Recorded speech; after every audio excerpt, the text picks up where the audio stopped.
Welcome to this week's Kirkintilloch and Bishopbriggs Herald Talking Newspaper podcast, as published on Wednesday the 13th of May, read and recorded by volunteers for Bishopbriggs-based charity Cue and Review Recording Service. If you have any feedback, you can call and leave a message on 0141 724 1797 or email studio@cueandreview.com. That's studio @CUEANDREVIEW.com.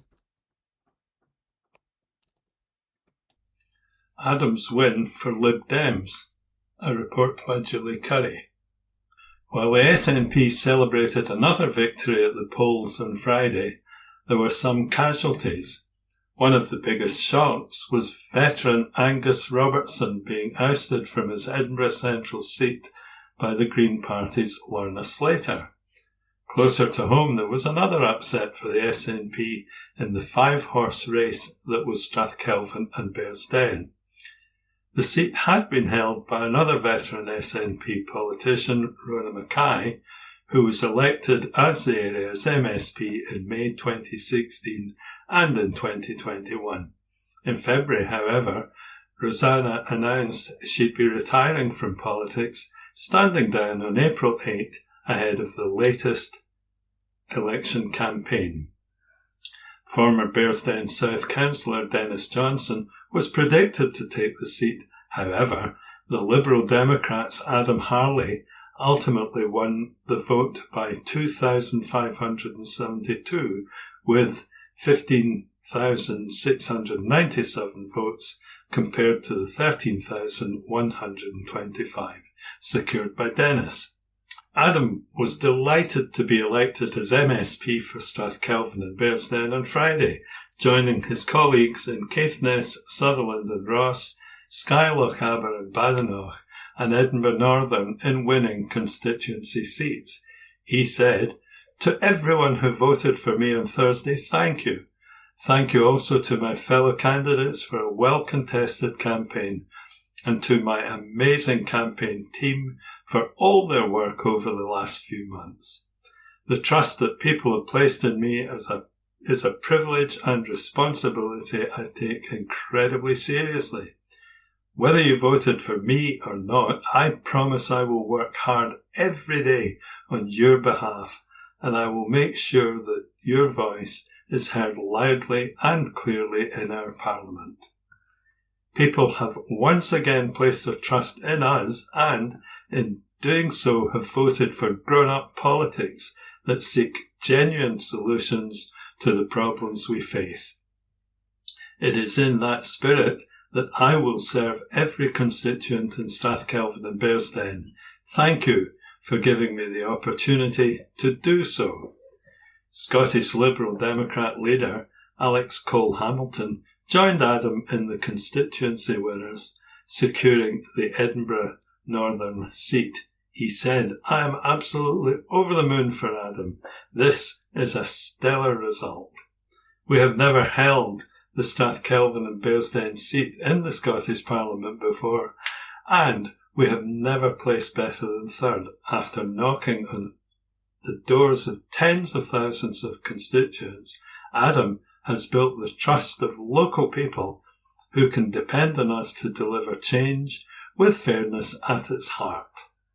This result puts us in pole position to remove the SNP on East Dunbartonshire Council and give everyone here the excellent Liberal Democrat representation they deserve." The Strathkelvin and Bearsden constituency result was declared by Returning Officer Anne Davey at 5:26 p.m. on Friday. The East Dunbartonshire Council Chief Executive said, "Everyone working at the count did an excellent job and I would like to thank them. I would also like to thank all the polling station officers, the candidates, my election team, and all who helped in any way to make this election process a success." Result: Pam Gosal, Conservative, 2,122. Fatin Ahmed, Reform UK, 4,154. Adam Harley, Liberal Democrats, 15,697. Dennis Johnson, SNP, 13,125. Colette McDermott, Labour, 4,678. Eligible electorate, 63,417. Turnout, 39.953, 62.7%. Rejected papers, 177. That report was written by Julie Curry and read by me, Nikki. This week in history. May 17, 1960. The Kariba Dam on the Zambezi River was opened by the Queen Mother. May 18, 1980. Mount St. Helens volcano in the American state of Washington erupted, killing 100 people. A cloud of ash 2,500 miles long and 1,000 miles wide was created. May 19, 1935. T.E. Lawrence of Arabia, died 6 days after a motorcycle accident in Dorset.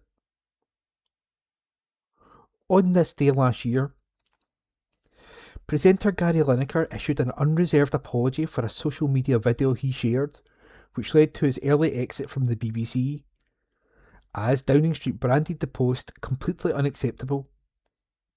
After the weekend's match of the day, Lineker, 64, would leave his presenting role at the BBC and no longer front the corporation's coverage of the 2026 World Cup or the FA Cup the following season. May 20th, 1903. Kew Bridge over the River Thames was opened by Edward VII. Its real name is Edward VII Bridge. On this day last year, Conservative councillor Ray Connolly said he was heartbroken his wife Lucy's appeal bid against her jail term for inciting racial hatred was dismissed, adding, "My wife has paid a very high price for making a mistake, and today the court has shown her no mercy." That was This Week in History, read by Ian. SNP hold majority in area's other two constituencies, read by Karen McPhee. There were no surprises in the other two seats in the Herald patch. Fulton McGregor held the Coatbridge and Christen seat for the SNP with 14,458 votes, a majority of 6,776 from his nearest contender, Labour's Kieran Higgins, with 7,682 votes. Amanda Lindsay, Reform UK, took third place with 5,145 votes, followed by the Conservative candidate Andy Bruce on 1,109 and the Liberal Democrats Daniel Mancini on 1,048. With an electorate of 59,023, perhaps the biggest surprise was the turnout, with only 49.9% of those eligible to vote doing so, a decrease of 13.1% when compared to 2021. Ivan McKee also held the Glasgow Easterhouse and Springburn constituency seat for the SNP with 11,926 votes, a majority of 5,154 compared to his nearest rival, Labour's Paul Sweeney, with 6,772 votes. Again, Reform UK was in third with Audrey Dempsey securing 5,309 votes, followed by the Liberal Democrats Nicholas Moohan on 788, Conservative Josephine MacLeod on 706 and the Scottish Common Party's Kenneth Nwosu on 301. With an electorate of 59,547, the turnout was perhaps again the biggest talking point, at just 43.3% of eligible voters choosing to cast their vote, a 9% downturn on 2021. The SNP secured 58 of 129 seats at Holyrood, considerably ahead of Scottish Labour and Reform UK, who each have 17 MSPs. The Scottish Greens are the fourth largest party with 15 MSPs. The Scottish Conservatives were fifth, securing 12 seats, and the Scottish Liberal Democrats took the remaining 10 seats. The SNP dominated the constituency votes, winning 57 of the 73 seats available. However, while it also picked up the most votes on the regional list, 625,949 votes, under the additional member system, this only secured the party one more seat. All 17 of Reform UK's MSPs were elected via the regional lists, as were 14 of the Labour Party's 17 MSPs, 13 of the Green Party's 15 representatives, 8 of the Scottish Conservative Party's 12 MSPs, and 3 of the Scottish Liberal Democrats' 10 representatives. Summer of strike action is forecast for airports. This article was written by Julie Curry. Unite has confirmed that 900 workers are heading towards summer strike action in pay disputes with companies based at Glasgow, Edinburgh, and Aberdeen airports. ICTS workers are being balloted over industrial action at Glasgow, with a further 140 Menzies aviation workers now balloted at the same airport. Several industrial action ballots also opened last week for Edinburgh Airport and Menzies Aviation, involving around 500 Unite members with a further 70 ICTS members at Aberdeen Airport. If the disputes are not resolved, then strike action is set to occur at the peak of the summer holiday rush, coinciding with the World Cup and the Commonwealth Games in Glasgow. Sharon Graham, Unite General Secretary, said, "Hundreds of workers across Scotland's largest airports are heading towards summer strike action. The companies involved are all highly profitable. They can easily afford to give our members fair and reasonable pay offers, but have decided to put boosting profits before people." Around 280 ground services crew employed by Menzies Aviation at Glasgow and Edinburgh airports have rejected pay offers. They include dispatchers, allocators, airside agents, and controllers. The workers provide essential support for a host of major airlines, including American, United, British Airways, Aer Lingus, Emirates Lufthansa, Loganair, and Air Transat. Menzies Aviation recently announced record 2025 results of £3 billion in global revenue. A further 240 Unite members employed by ICTS at Glasgow and Aberdeen airports deal with passengers in the security search areas and process them for flights. The parent group ICTS UK Limited recorded its latest annual accounts with Companies House in April, which show profits of £7.6 million in 2025. Carrie Donoghue, Unite Industrial Officer, said, "Any strike action would ground planes and passengers during an expectedly busy period with the World Cup and the Commonwealth Games. The blame for this arising will lie entirely with these extremely wealthy companies. They can end these disputes immediately, and, in doing so, can give the traveling public peace of mind." This article was written by Julie Curry and read by Aaron. Mr. Singh's now at Scotmid. A much-loved Glasgow Indian restaurant is bringing its best-loved dishes to homes across the country for the first time. Mr. Singh's, which has built a loyal following serving patrons for over 30 years and regularly attracts sports stars and celebrities, is launching 2 of its top-selling signature curries in Scotmid stores. The family-run restaurant, led by 4 generations of Scots with Punjabi heritage, rolled out its iconic chicken bhuna and South Indian garlic chilli ready meals in stores on May the 6th. Until now, curry-loving fans have travelled from across Scotland for a taste of Mr. Singh's rich flavours and perfected recipes. Now Scotmid customers can pick them up locally and enjoy them in their own homes. The dishes have been developed alongside Glasgow-based PK Foods, which has more than 25 years' experience in the industry. It follows Mr. Singh's India and PK Foods' success in Scotmid's Scottish Favourites competition, which helps local producers secure listings across Scotland. Working in collaboration with Mark Singh, the 3rd generation of the family, and the restaurant's executive chef Manesh Joshi, PK Foods, have scaled up the recipes. Speaking on behalf of Mr. Singh's, Sati Singh said, "We've been feeding Glasgow for decades and have welcomed some very familiar faces through our doors. Bringing our curries to Scott Midshells across the country is a proud moment for our family and a chance to share our heritage with even more communities." Hospitals back No Mo May, read by Karen McPhee. NHS Greater Glasgow and Clyde is taking part in No Mo May this year. The initiative will see patches of land at Newstop Hospital and Leverndale Hospital left untouched by mower's blade or gardener's hand for the whole month. It aims to encourage the growth of native grasses and plants as well as providing a haven for wildlife. Once May ends and summer really sets in, it has also been decided that the areas will be left to let nature take its course, allowing flora and fauna to flourish. The Health Board is committed to making the most of green spaces for the benefit of patients, staff, visitors and the wider community. Fiona Roche, NHS GGC Green Space Officer, said, "No Mo May is just one of the many initiatives we take part in every year. You don't need a wildflower meadow or estate to get involved. Even the smallest patch of grass can become a gem for biodiversity." A £1,600 Tea for Charity by Julie Curry. The Primary 7 class at Torrance Primary has just completed a fundraising drive for the Emma Cameron Foundation.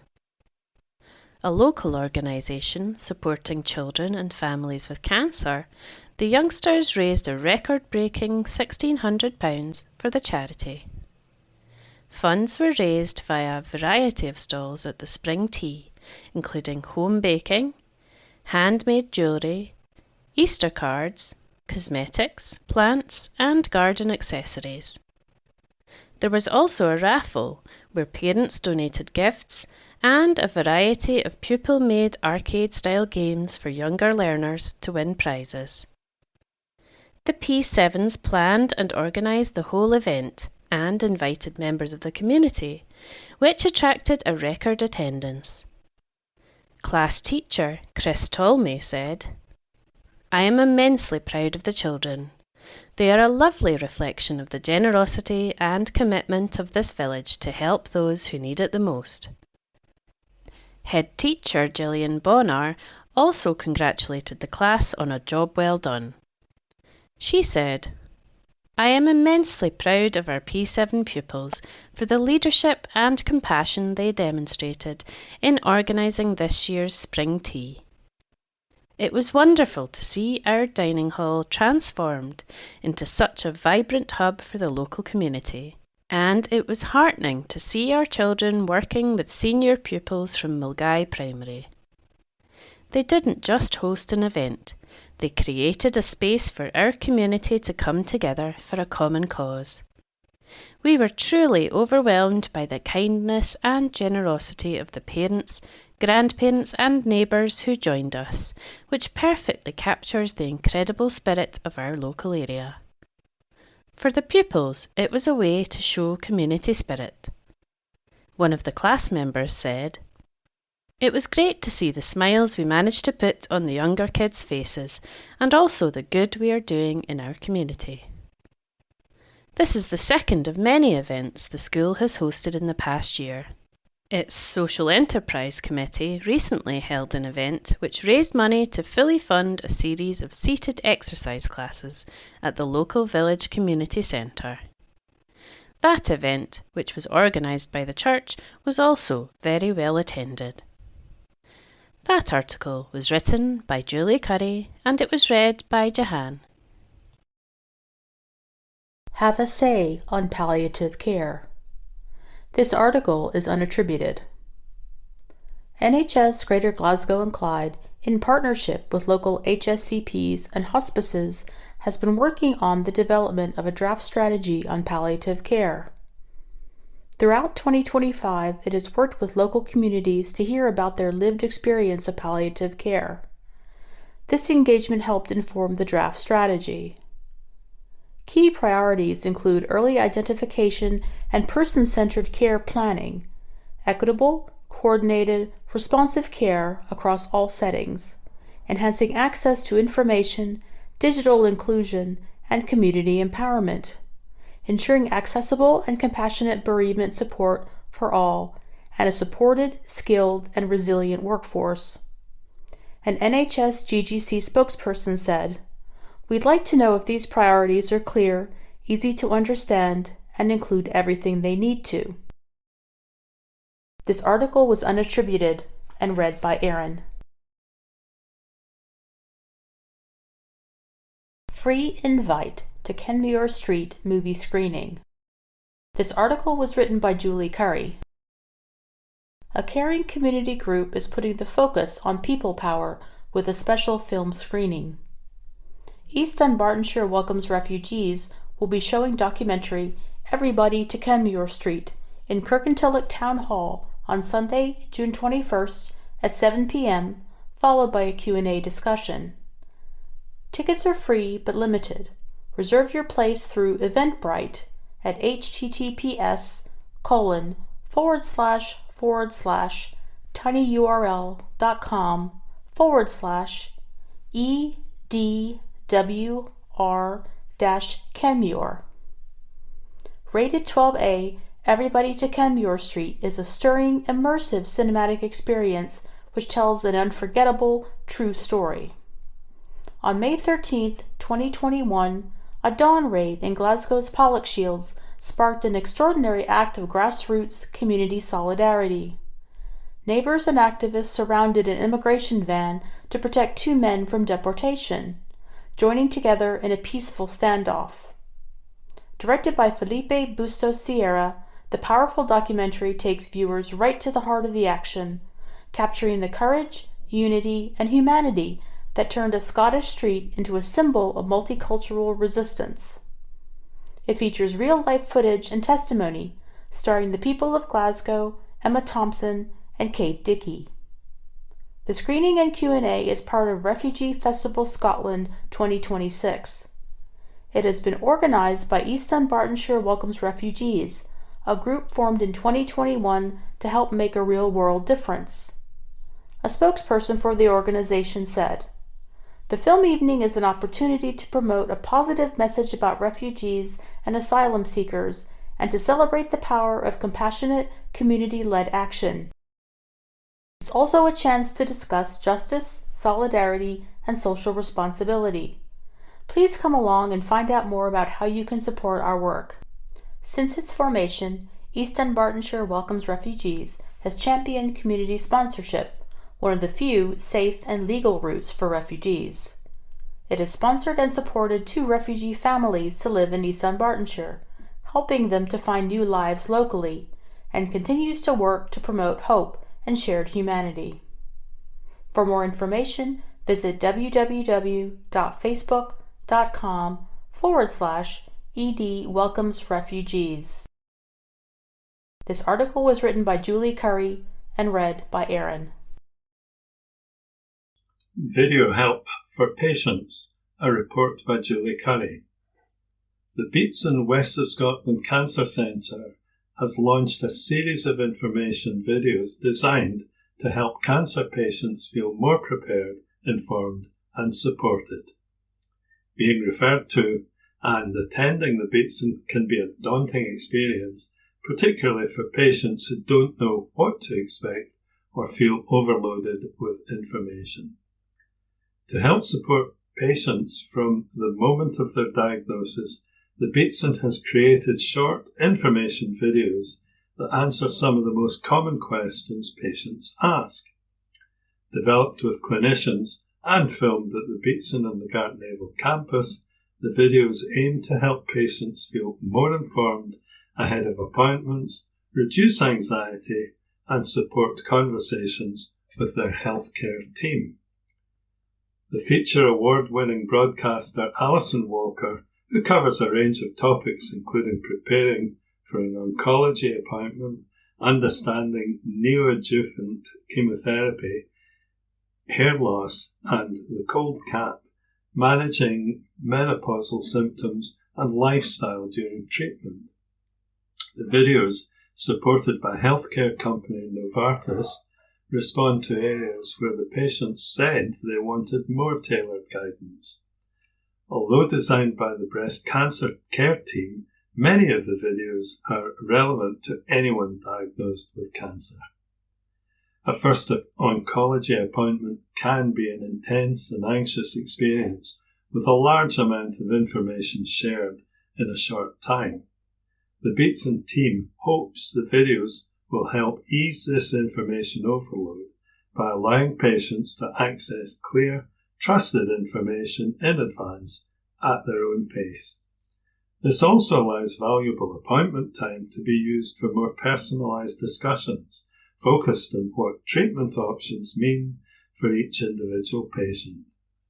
The approach reflects patient feedback, with a survey finding that 53% of patients looked for more information online before their first oncology appointment, and 61% searched for information online during their appointment. Of the respondents, 47% felt videos would be a useful way to receive information. Consultant clinical oncologist Rosemary Stevens said, "The videos were created in response to what patients told the team they needed." She said, "We know that being diagnosed with cancer and coming to the Beatson for the first time can feel overwhelming. Patients often have many questions and may not know what to expect. We asked patients what information would help them most, and these videos have been designed to fill that gap. By providing clear information in a more engaging format than a traditional leaflet, we hope to reduce anxiety ahead of appointments. Importantly, they don't replace conversations with the healthcare team. Instead, they support those discussions and help free up appointment time so we can focus on the personal impact of treatment and what matters most to each patient. Patients are encouraged to leave feedback on the videos to shape future content. Visit https://www.beatson.scot.nhs.uk/patients-information-support-visitors/information-videos to view. That report was written by Julie Curry.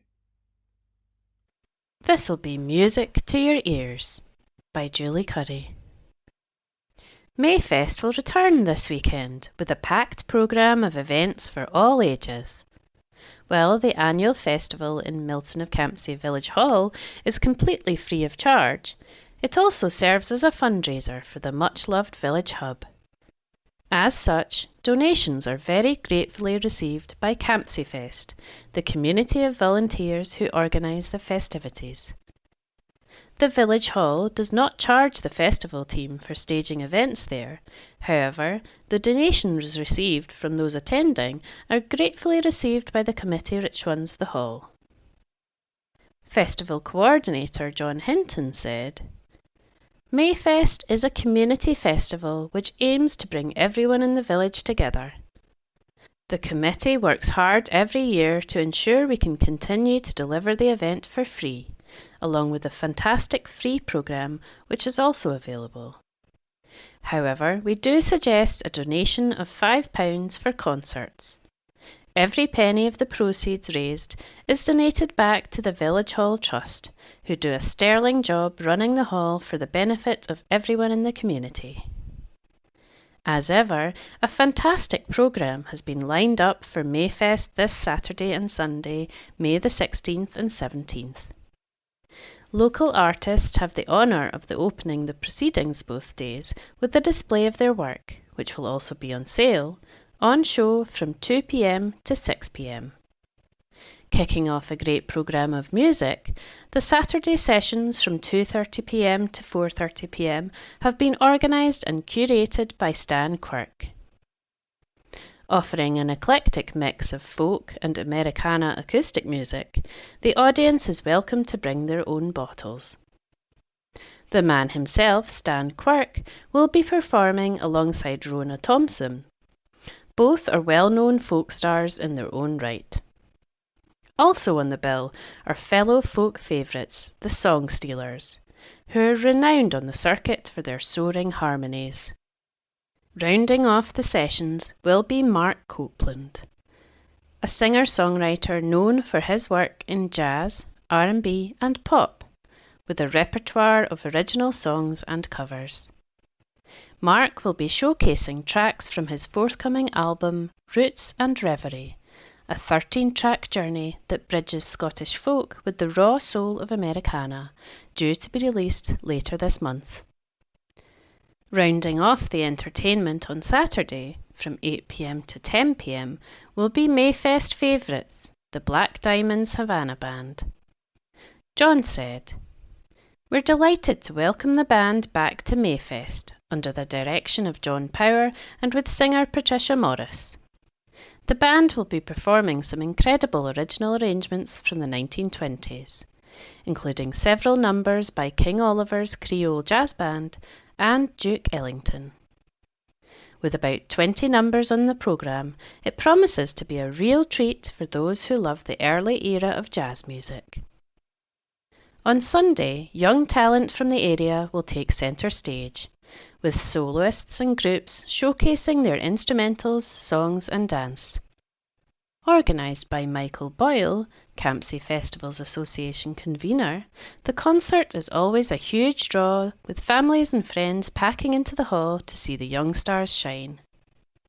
Young Folk on Stage will kick off at 2:30 p.m. on Sunday, with a welcome introduction from local MP Susan Murray. John added, "Michael does a great job of getting a host of talented youngsters together for this event. There's always a real buzz in the hall as family and friends come along to cheer them on. It's a great opportunity for young people aged 5 to 18 to showcase their talents, as well as bringing the community together to round off the festival. Fair trade drink and food will be available throughout the Mayfest fun. For more information, visit campsiefest.org.uk. Campsie Festival Association's story dates back to more than a decade ago. The local council decided to shut down the hall and put it on sale, but the community united against the decision, fought and reclaimed it back. As a result, the festival was established to cherish music and celebrate the arts, as well as encouraging the community to express their creativity and unlock their talents. Campsie Fest is a unique intergenerational and intercultural arts and music festival based in Milton of Campsie. It aims to promote cultural activities for all ages, operating under Milton of Campsie Village Hall Trust. The Village Hall was the place the festival was born and has been at home ever since, with the facility offered for free, but all festival proceeds being donated to support the trust. That article was written by Julie Curry. A chance for youngsters to pursue outdoors fun. A report by Julie Curry. Twecker Outdoor Pursuits Centre was officially opened on October 29 last year. Based at 15 Canal Road, Main Street, it ran a hugely successful holiday activity club for youngsters at Easter and is now gearing up to run similar clubs in the summer and October holidays. Centre manager Ashley Townsend was delighted with the response to the holiday club, which saw youngsters try out paddleboarding, kayaking, canoeing, abseiling, rock climbing, archery and bushcrafts, as well as team games on the mega paddleboard platform. He said, "Over the Easter holidays, we ran our first holiday activity club. We offered up to 16 places per day, and across the 6 days we welcomed 63 young participants. The response from families was overwhelmingly positive, and the demand clearly shows how valuable, accessible, local activity programs are for young people. we are now working to expand opportunities for local children and families across the summer and October holidays. We're planning to deliver a wider programme over the summer months with a focus on sport, outdoor activity and community engagement. Twecher Outdoor Pursuit Centre is a community-driven adventure hub offering accessible outdoor activities, learning opportunities and shared spaces for individuals, groups and organisations across East Dunbartonshire. The centre offers a range of taster sessions for water sports as well as adventures in the outdoors, in addition to a cycle hub and meeting rooms which can be rented out for a range of uses from conferences to first aid courses or yoga classes. It also provides coaching sessions for all ages and can accommodate a wide variety of groups from school visits to birthday parties and stag and hen do's. Ashley added, "This is our first season and we're delighted with the interest local people have shown. However, raising awareness is essential to ensure more families know what is available and to help us reach those who would benefit most." To find out more about the Holiday Activity Club, visit https://twecheroutdoors.org.uk/holiday-activity-club. That report was written by Julie Curry. Helping young people on their path to a career. This article was written by Julie Curry. A group of care-experienced young people have completed an intensive 4-week well-being and employability program. It was delivered in partnership between NG Homes and Glasgow City HSCP's Continuing Care and Aftercare Employment Services, CCAES. The young people, aged 16 to 26, and their CCAES coaches were introduced to touch rugby through Pit Stop's Launchpad, a program combining physical activity, well-being support, and employability development. Designed to challenge participants, the program focuses on motivation, confidence building, and goal setting. Employability workshops ran alongside the physical activity. GCAES supports young people aged 16 to 26, offering tailored one-to-one and group employability guidance, career planning, and help to overcome barriers to sustaining work, training, or education. It works closely with social work and a wide range of public, private, and voluntary organizations. Glasgow Kelvin College in Springburn contributed 3 gym-based sessions led by sports coaching students, a mix of cardio work and weightlifting. NG Homes also provided bikes and organized 2 mountain biking sessions, which proved highly motivating for several young people. One participant, Scott, who has always been interested in biking, has since been offered work experience with NG Homes bike mechanic Christy Smith to explore the possibility of a career. The group also completed a 2-day accredited course delivered by Money Ready, covering personal money management, budgeting, debt advice, and financial preparation for independent living. Spending time outdoors and having staff fully involved in activities had a particularly positive impact on participants' mental well-being. Engagement levels were noticeably higher during physical and nature-based sessions. A day working with the Venture Trust and the Conservation Volunteers, TCV, at Festival Park saw the group building a bee bank. Following the group's enthusiasm, the program was extended by 6 weeks in partnership with TCV. This article was written by Julie Curry and read by Erin. From the Bishopbriggs and Kirkintilloch Herald letters page, date Wednesday the 13th of May 2026. Let's talk. Please send your letters via email to kirkyherald@jnscotland.co.uk. That's KIRKYHERALD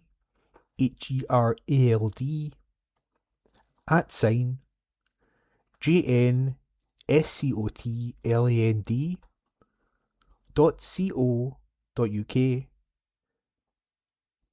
Please write letters in the subject field. Please keep letters to a maximum of 300 words. Letters cannot be published without a name and postal address.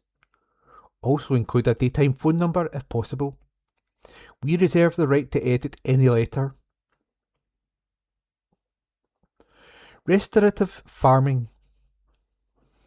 Sir, with headlines warning that the current oil shortage may threaten the supply of synthetic fertilisers, one might assume that Scottish farming is wholly dependent on petrochemical inputs. Yet extensive, low input and regenerative farming systems, already practised successfully across Scotland and beyond, demonstrate that this dependence is neither inevitable nor desirable. Research shows that synthetic fertilisers can degrade soil structure, reduce microbial diversity, and create long-term nutrient imbalances. By contrast, regenerative methods such as cover cropping, managed grazing, composting and longer rotations build fertility naturally, improve water retention, and increase resilience to climate shocks. These systems do not require fossil fuel-derived fertilisers to function. In fact, they thrive without them. Nature has grown forests, grasslands and complex ecosystems for millions of years without a single bag of ammonium nitrate. The idea that Scottish soils cannot be productive without synthetic inputs deserves far more scrutiny than it currently receives. Rather than treating fertiliser scarcity as a looming crisis, perhaps we should see it as an opportunity to accelerate the shift towards farming practices that restore, rather than exhaust, the land on which we all depend. Yours, etc., Tim Flynn, by email. Mental Health Week. Sir, May 11th to 17th marks Mental Health Awareness Week 2026. Led by the Mental Health Foundation, it is focused on the theme Take Action, looking at what proactive steps individuals can take to promote good mental health. This is a major, nationwide initiative involving schools, workplaces and communities. The week also marks the first few days for our newly elected MSPs and, as a collection of organisations that support vulnerable children and young people, we urge them to make mental health a key priority. Parity of esteem is vital, ensuring mental health needs are addressed with the same urgency as physical ones. Placing mental health on as an equal footing with physical health will ensure equal access to funding and quality of care. While recognised in policy, Scotland still fails to achieve this. The costs of failing to address mental health problems are well established. For example, those affected are more likely to be unemployed, homeless, get caught up in the criminal justice system, or be in extremely costly long-term care. Our new MSPs have an incredible responsibility, and we urge them to make tackling the mental health emergency their number one priority. Yours, etc., the Scottish Children's Services Coalition, Patrick Gannon, Falkland House School, Lynn Black, Love Care, Kenny Graham, Spark of Genius, Niall Kelly, Young Foundations. Control Vapes. Sir, the only shops prospering on our high streets are vaping shops, who are making big profits from selling vapes to mainly young people with none of the restrictions that apply to cigarettes. Vaping is promoted as a good aid to stopping smoking, but has now become the new cigarette, marketed in bright colours and flavours to attract the younger user, and is causing extensive problems in schools. Whoever forms the new Scottish Government should prioritise legislation to control vaping in the same way that cigarettes are controlled. Yours, etc., Dennis Forbes Grattan, by email. Green Dreams. Sir, the UK is responsible for less than 1% of global greenhouse gases, yet politicians demand that we must reduce our greenhouse gases to zero to save the planet. They demand that we buy EVs and heat pumps, and eat less meat, and feel guilty about taking foreign holidays. The Climate Brigade are hypocrites. They are frightened of restricting the greenhouse gases created by the crowds attending sporting and music events, which attract millions of people, knowing there would be civil unrest. Instead, they are attacking cows and motorists. Cattle in the UK, 9.3 million. Cattle in the world, 1.5 billion. Vehicles in the UK, 42 million. Vehicles in the world, 1.465 billion. At the time of COP1 in 1995, the UK population was 58.1 million. Today it is 70.4 million. The world population in 1995 was 5.76 billion. Today it is 8.3 billion. By net zero 2025 it will be 9.8 billion. Green dreams, taxpayers' nightmares. Yours, etc. Clark Cross by email. And that was this week's Let's Talk Letters page, read by Ian. Show your love for local firms this June. This article is unattributed. The countdown has begun for Scotland Loves Local Week 2026. From Saturday, June 13th to Saturday, June 20th, the team at Scotland's Towns Partnership is championing the message for us all to choose local. The theme of this year's week is Flying the Flag for Local Businesses, to tie in with Scots getting behind their national team in the 2026 World Cup. By flying a flag for local businesses and championing the Choose Local message, the week is all about the drive for people to build stronger, more sustainable futures for their community by supporting local businesses. A Scotland's Towns Partnership spokesman said, "When we love local, we can create better places to live, work and visit. By supporting local, we are choosing to back local businesses and the people behind them. Together, we can build stronger communities for a more sustainable future." Readers are being asked to show their support by making even just one extra visit to local businesses. They can also show how much their favourite local business means to them by taking a photograph and posting it on social media using the hashtags Scotland Loves Local, Choose Local, and Flying the Flag for Local. Alternatively, they can show support through the Scotland Loves Local gift card, either by buying one for a friend or loved one, urging an employer to use it as a corporate reward, or signing a business up to accept it. More details are available at lovelocal.scot/gift card. Scotland Loves Local is supported by the Scottish Government. This article was unattributed. An invite to join Big Green Week by Julie Curry.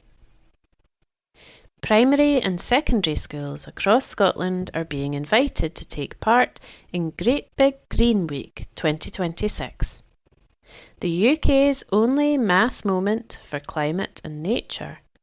Free resource packs are now available to download for participating schools.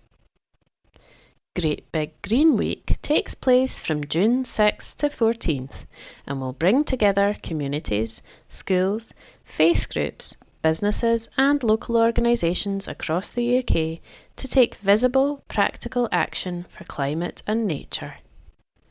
This year's theme is Together for Good, and organisers expect 2 million people to take part. The free school packs, available at greatbiggreenweek.com/schools, include curriculum-linked activities, lesson ideas and guidance on how schools can register their events. They have been designed to make participation as straightforward as possible, whether a school is planning a single assembly or a full week of activities. During Great Big Green Week itself, 2 free live lessons will give pupils the chance to connect with the wider world. On Tuesday, June 9th, Steve Backshaw will present a free live nature lesson for primary schools in partnership with WWF. On Thursday, June 11th, the Climate Coalition and Save the Children will co-host a free live international classroom lesson, connecting pupils in the UK with a school in Malawi. pupils will hear directly from children in Malawi about what it is like to live with the effects of climate change.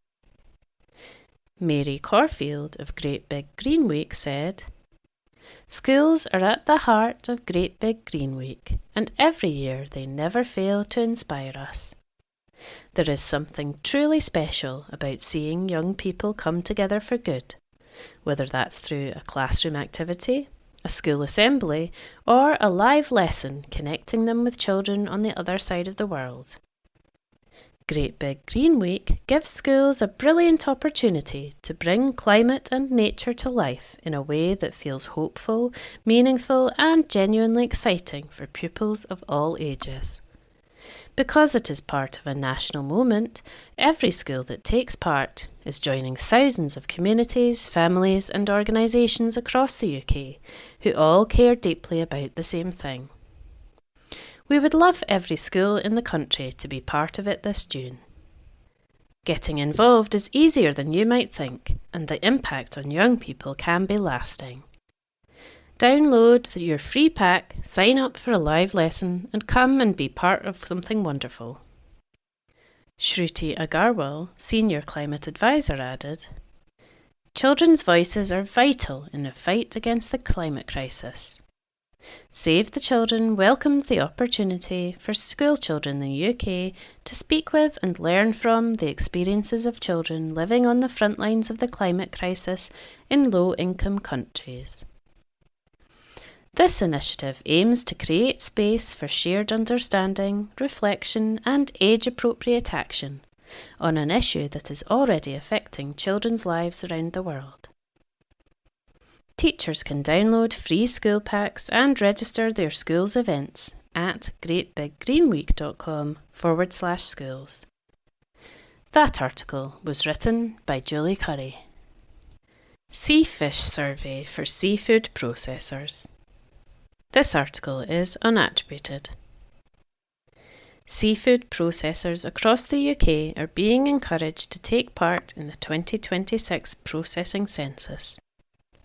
Run by Seafish, the public body that supports the UK seafood industry, the annual census builds a clear picture of the processing sector by gathering information from businesses to help understand its scale, performance, and economic contribution. Running from April to June, Seafish researchers will contact businesses directly and invite them to take part in a short telephone survey, which typically lasts between 10 and 15 minutes. The results are shared with industry and government bodies to support informed decision-making. Seafish field researcher Joe Vince, who will lead the project, said, "By taking the time to contribute to the processing census, businesses really are helping to make a difference. Every response builds a much clearer picture of the processing sector, ensuring it can be properly understood and supported." That article was unattributed. Good day to you. It's Philip here again, reading the church news from the Kirkintilloch Herald. Hopefully you didn't miss me last week. I was away cruising the Mediterranean, but I'm back here to sunny Lindsay. And first of all, the church we go to, as I try to do most weeks, is Milton Campsie. This year, Christian Aid focuses on Frida in Nairobi, who runs an urban farm to make ends meet. The God of the Poor, Friends of the Weak, challenges us to give generously. Get your tickets for our Christian Aid concert by the Anderson Singers on Thursday, June the 21st. Visit our labyrinth on the grass adjacent to our car park on a sporting run the race theme. It invites us to slow down and take a leisurely walk through Six Nations. School and university exams have begun, and we remember our young people in our prayers. This week's Cafe Connect is on Tuesday at 9:30 a.m. Time to Pray is on Wednesday at 7 p.m. And the Good Times Cafe Dementia Friendly is on Friday at 1:30 p.m. And we're excited about the Long Weekend Village Festival and are delighted to be involved in this. 2 days of community fun and friendship, June the 20th and 21st in Milton of Campsie. We hope to have a Churches Together gazebo as well as a sports labyrinth. So there you have it, Milton of Campsie. And now to Kirkintilloch Church of God at Regent Street, It's Regent Hall premises there. On Sunday, there will be a good news service at 4 p.m. This will feature our praise band, video clips and a Bible passage from Alec Brown from Whistle. Everyone is welcome. On Wednesday, Coffee Corner is open from 12 noon to 2 p.m. Join our friends and neighbours for home baking and a coffee. A warm welcome awaits. For up-to-date and further information on our services, visit our website, allthews.regenthall.org. The Bible says Christ suffered once for our sins, the righteous for the unrighteous, to bring to you God. So there you have it, a text for this week. And now to St James Church in Bishopbriggs. On Saturday, May the 16th, Dads and Kids is cancelled due to renovation of the kitchen. Next meeting will be held in June. There is a communion service at 11 a.m. on Thursday, May the 14th in the chapel, and on Sunday, May the 17th in the chapel at 9 a.m. and at 10:30 a.m. in the church with hymns. Everyone is welcome to come along to any of these services. Do stay on for tea and coffee and fellowship afterwards. There are also other virtual services and groups for up-to-date and further information. Yeah, you guessed it. Check out their social media, Facebook, James the Less, Bishopbriggs, their website, stjamesbishopbriggs.org.uk. Now to Lenzie Old Parish Church. We'll be joining our friends at Lenzie Union Parish Church for worship on Sunday, May the 17th at 11 a.m. Come and Sing Dementia Friendly Singing Group meets in the church hall Tuesday, 1:15 to 2:45. A warm welcome awaits all, and of course a cuppa and a bite. Please feel free to come along and sing. Thursday Afternoon Club is on Thursday, May the 21st, 2 till 4 p.m. Enjoy tea, coffee and home baking, followed by a game of Scrabble or dominoes, etc. Or just sit and do your knitting and have a wee blather. The Quilt and Craft Group meet every Wednesday, 10 till 12 noon in the session room. Now to St David's Memorial Park Church in Kirkintilloch. On Sunday, May the 17th, we once again welcome Meg and Bill Lindsay to lead our service. Their theme this week is Don't Just Stand There.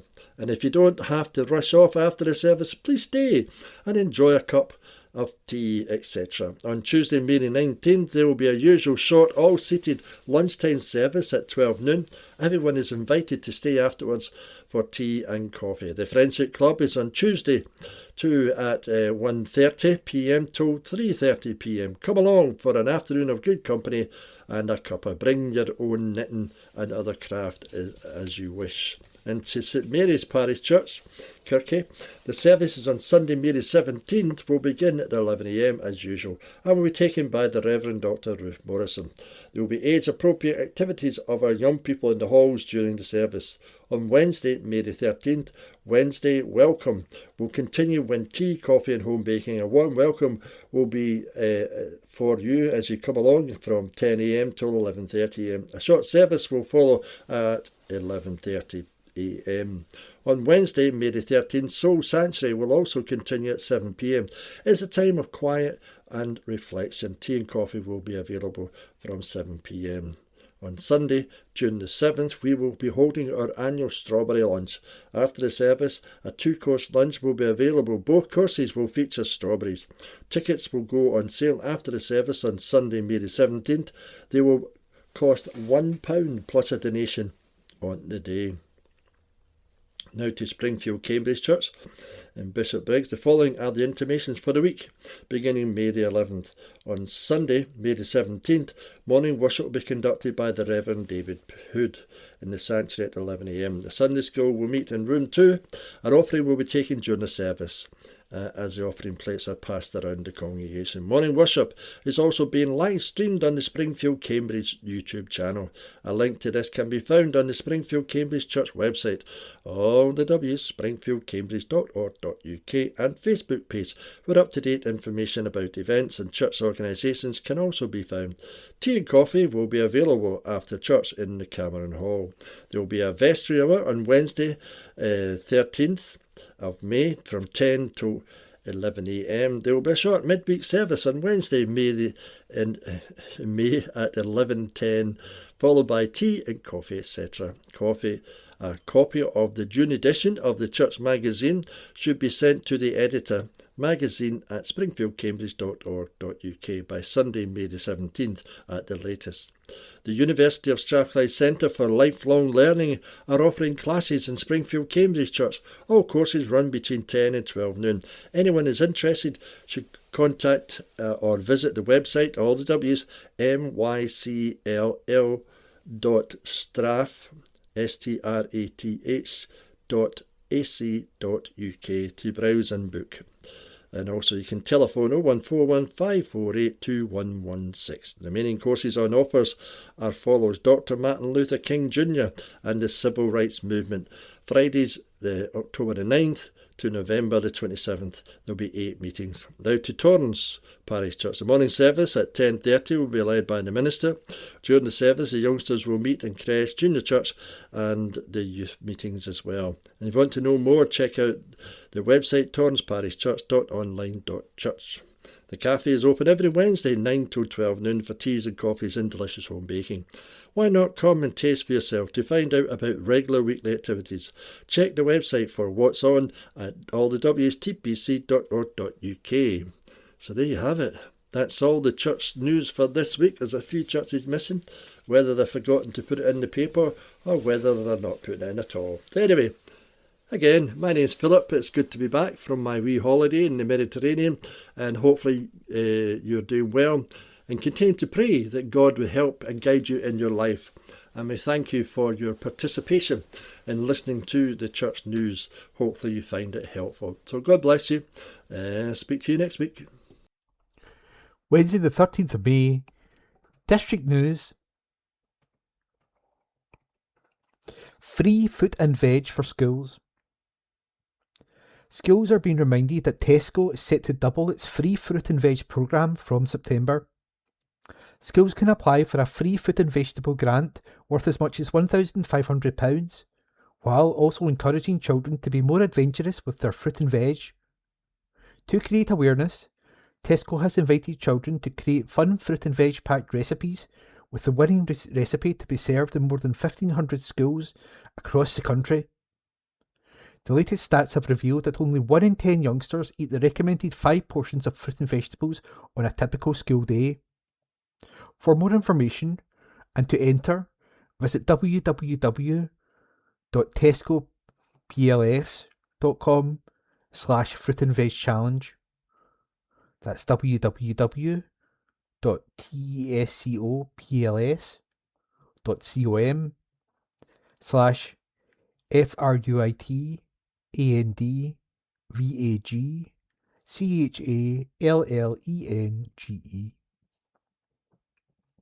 What's on? Exhibition, Monkland and Kirkintilloch, Scotland's first modern railway. Until May 20th, Tuesday to Saturday, 10 AM to 5 PM, close 1 PM to 2 PM. Auld Kirk Museum. The exhibition tells the story of the Monkland and Kirkintilloch Railway, which opened in 1826 and covered a 10-mile route from the collieries in the Monklands to the Forth and Clyde Canal in Kirkintilloch. The exhibition is part of EDLC's Local History Month programme. Art Club Exhibition.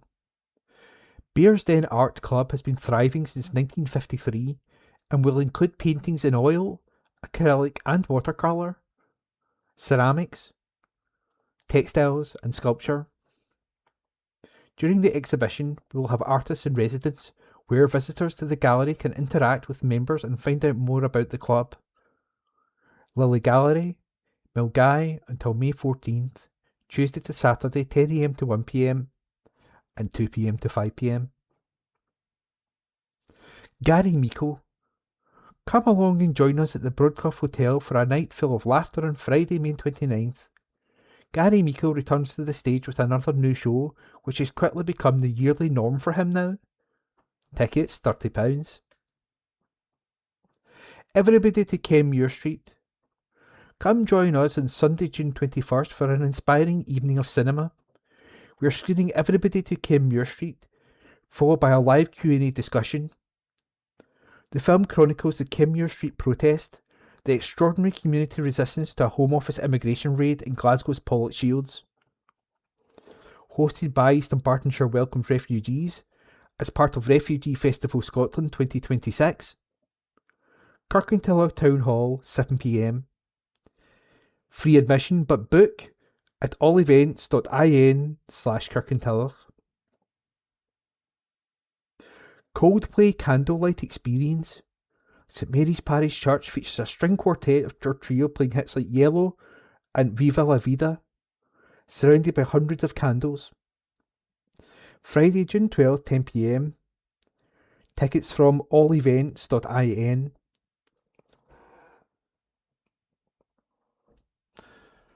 Groups. Dogs Trust West Calder. Dogs Trust currently have hundreds of dogs in its care who are ready to meet someone like you. They are open to the public 5 days a week, and you don't need an appointment to visit. See dogs looking for homes, get advice, or apply to adopt.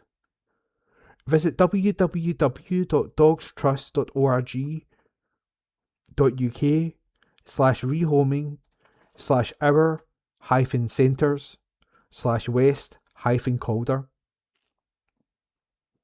Seniors Forum. Kirkintilloch and District Seniors Forum, our long-established forum, are looking for new members to join our monthly meetings.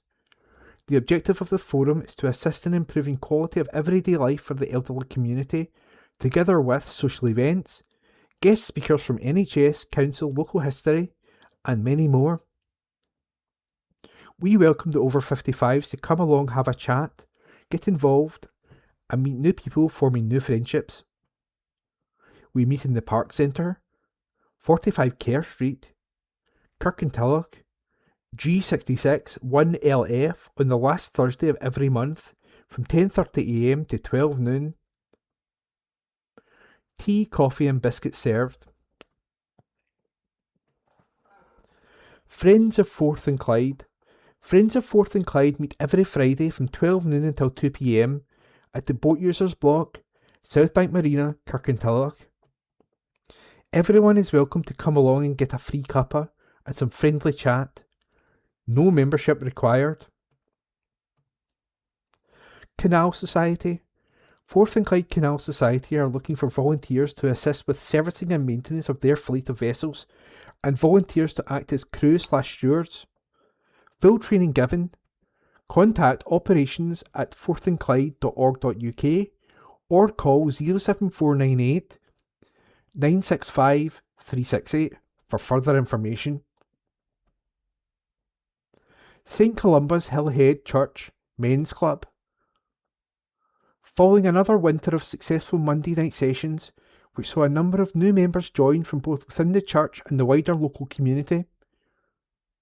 The new year saw members, as usual, enthusiastically competing to be champions in respective games, including snooker, table tennis, carpet bowls, pool, darts and dominoes, whilst enjoying tea, good banter and, all importantly, having a laugh.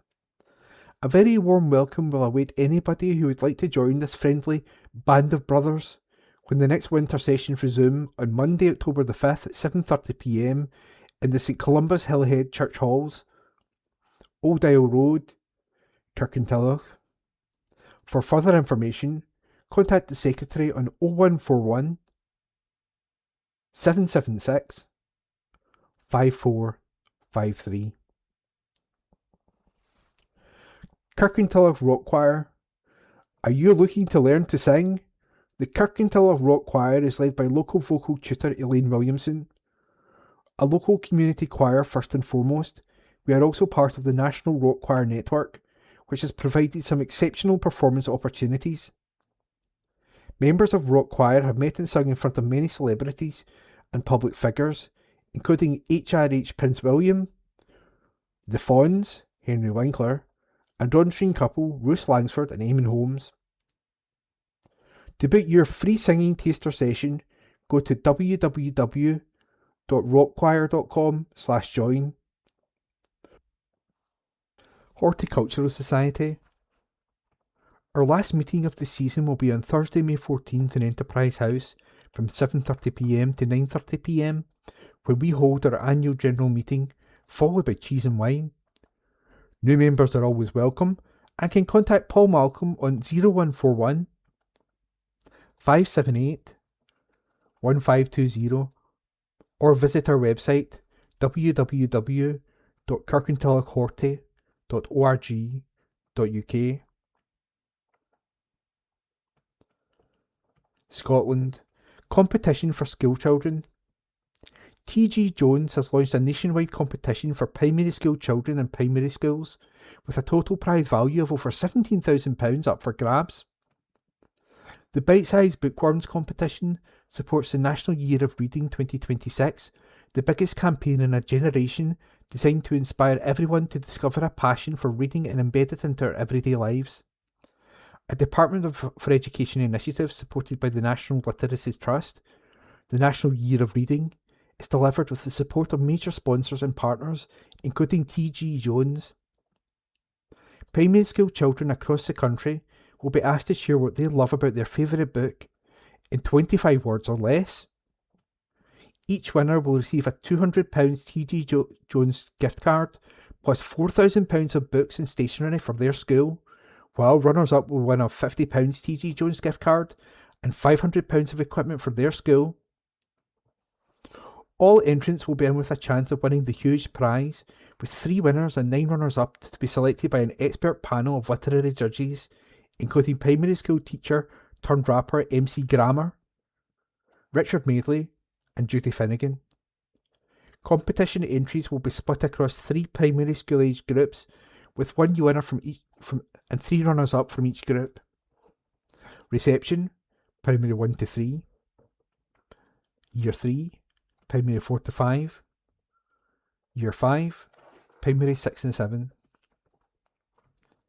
The competition has been launched after a poll of 1,500 schoolchildren between the ages of 5 and 12 years old found that they spent over 6.8 hours a week reading, with an average of 3.8 hours spent reading for pleasure and 3 hours a week spent reading for homework. This trumps time spent on other activities, including gaming, 5.5 hours a week, playing outside, 6.2 hours, and even chatting with their friends, 5.8 hours. The National Year of Reading aims to change the perception of reading and redefine it as a modern, relevant and social activity. The campaign encourages the nation to go all in 2026, reading into our passions and interests, to get more out of the things we already love, whether it's football, gaming, music, sci-fi or baking. The competition adds the momentum, providing an opportunity to encourage new readers to pick up a book and share their recommendations with others to spark a conversation about reading. When it comes to why children want to read more, polling showed that 52% are driven by the desire to learn new things. 40% said they were inspired to pick up a book based on its cover, while 33% want to keep up with what their friends are reading. The surge in engagement is fueled by a love of enduring characters and stories that continue to capture children's imaginations. The research revealed that J.K. Rowling's boy wizard Harry Potter, 36%, was the most popular storybook character among primary school-aged children. In second place was Julia Donaldson's The Gruffalo with 20%, followed by Roald Dahl's Matilda with 18%. Marmalade-loving Paddington Bear came in fourth place with 16% of the vote, with 15% voting for Peter Rabbit. When it came to the nation's favourite children's authors, J.K. Rowling topped the charts with 28% of the vote. Roald Dahl was in second place with 23%, followed by Julia Donaldson with 18%. Jeff Kinney, best known as the author and illustrator of Diary of a Wimpy Kid, secured 10% of the nation's vote, and The Cat in the Hat author Dr. Seuss came fifth with 9% of the vote. Schoolchildren who want to share why they loved their favourite books can enter at www.tgjonesonline.co.uk until Friday, June the 5th. £30 million for Teenage Cancer Trust. Aldi is thanking shoppers in Scotland for helping the supermarket raise £30 million for Teenage Cancer Trust through their 9-year partnership. Since 2017, Aldi colleagues in Scotland have organised a range of fundraising activities, from skydives and cake sales to marathon challenges, with generous donations from shoppers in the region further boosting the total. In celebration of the milestone, Aldi colleagues in Scotland and across the UK will take part in the Walk With Us challenge to mark International Nurses Day, May the 12th, walking 13,000 steps a day over 2 weeks, the approximate distance a nurse covers during each shift. The money raised will help Teenage Cancer Trust continue to provide specialised nursing care and expert youth support for young people with cancer across the UK. Having set a target of £10 million by 2027, Britain's biggest discounter reached this milestone early in 2024 and has since extended its commitment to raise £20 million by 2031. Aldi is also making an additional £13,000 donation to support the charity's ongoing work. Liz Fox, National Sustainability Director at Aldi UK, said, "Reaching £13 million is a fantastic achievement and shows what can be accomplished when colleagues and customers come together for a cause that truly matters. The work Teenage Cancer Trust does is invaluable, and we are determined to go even further. That's why we've set ourselves the ambitious target of £20 million by 2031. Hannah Lloyd, Head of High Value Partnerships at Teenage Cancer Trust, said, "This milestone represents a significant commitment from Aldi, their colleagues and customers, and we are enormously grateful for their ongoing support. Every pound raised helps us fund specialist nurses, youth workers and hospital wards that make such a difference to young people facing cancer." That was this week's District News, date Wednesday, 13th of May, read by Ian. British title for Katie in London. A report by Brian Yule. Bishopbriggs swimmer Katie Shanahan retained her 200-metre backstroke title at the Aquatics GB Swimming Championships in London. In a very close final, where the lead changed, Shanahan was pushed hard by Honey Osrin of Loughborough University. However, the 21-year-old held on for the touch with a Commonwealth Games consideration time of 2:09.89. Osrin won the silver medal in 2:10.12, while Holly McGill took the bronze in a time of 2:11.71. Shanahan was happy to take the victory, but not too happy with her time, as she continues coming back from injury and illness. The University of Stirling student told Scottish Swimming, "I'll take the win and the title, but time-wise it's not where I want to be. It's been a tough year so far with a back injury and illness before that, but that's just sport, isn't it? I've not been able to put in the volume of training that I would normally do, but I've got a game's time and defended the title, so I need to take the small wins when they happen, and I'm happy to do that here. I'm happy that this week is over now, and happy to have done that swim and got my hands on the wall first. I need to say a massive thank you for all the support I've had up in Stirling. I wouldn't be here standing behind the blocks and couldn't have done that race without everyone up there, so that win goes out to them. I trust my coaches Brad Hay and Ben Higson so much, and I know they'll work to have me in good shape before Glasgow." Shanahan also picked up a bronze medal in the 100 metres backstroke with a time of 1:01.10. Games Scotland will confirm its final squad selections for the Commonwealth Games in the coming weeks. Meanwhile, Shanahan has been selected for Team GB in the relay combinations at the European Championships in France, which also take place this summer. That report was written by Brian Yule. Rugby Club reveals funeral arrangements for Adam, read by Karen McPhee.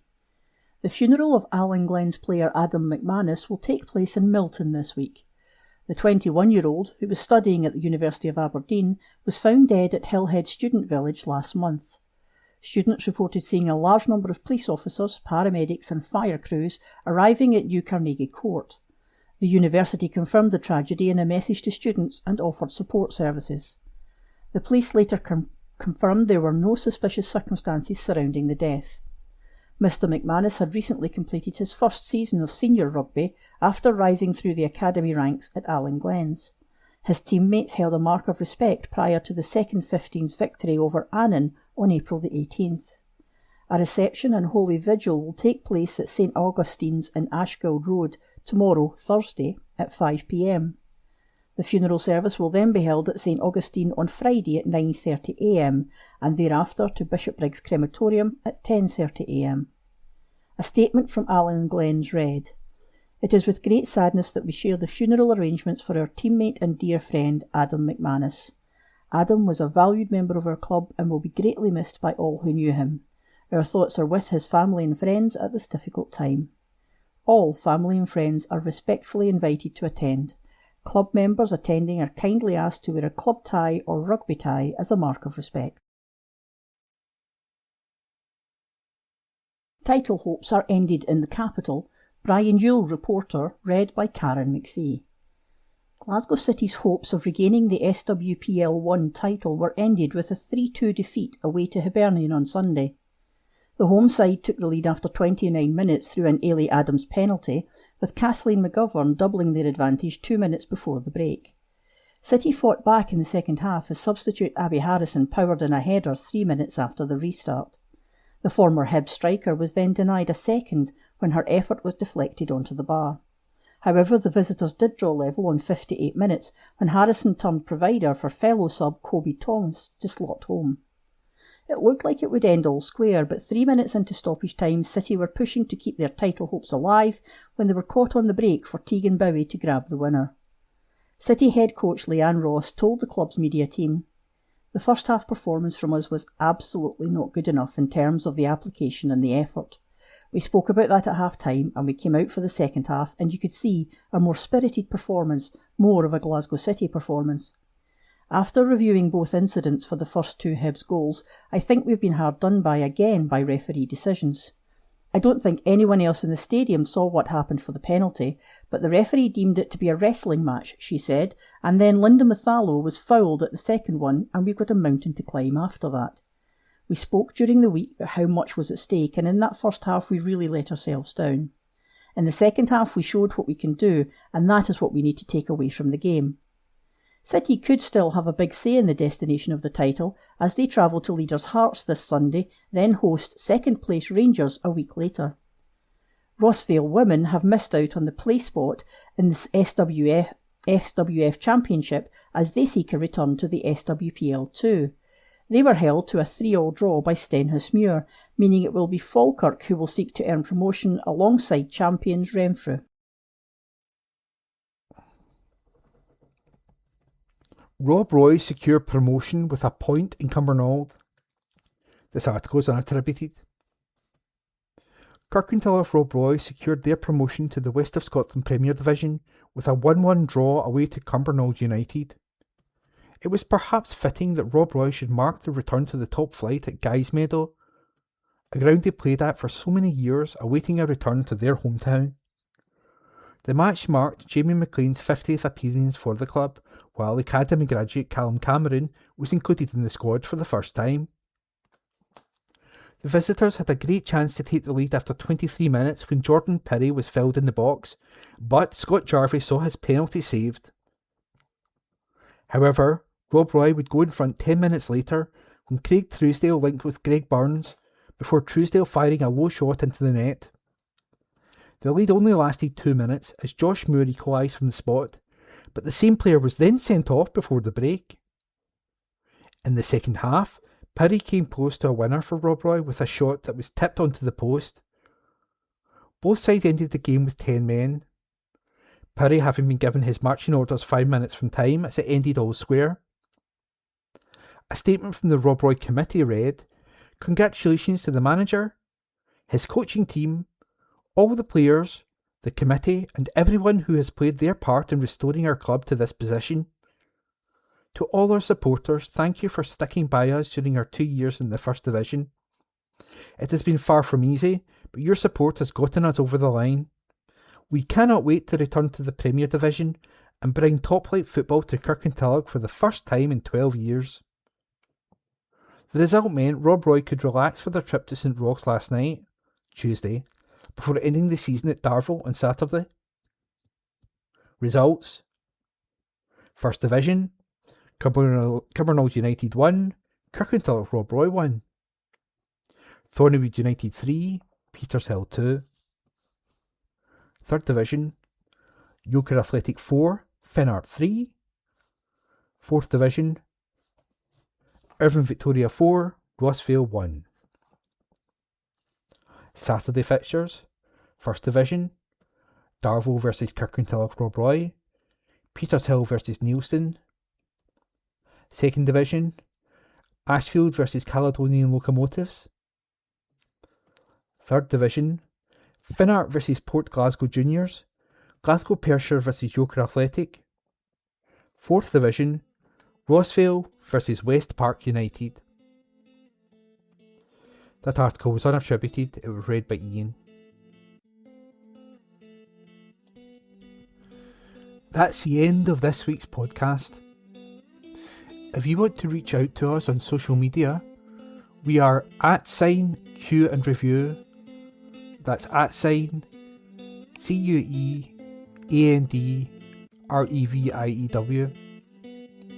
Thanks for listening, and all being well, there will be another edition next week.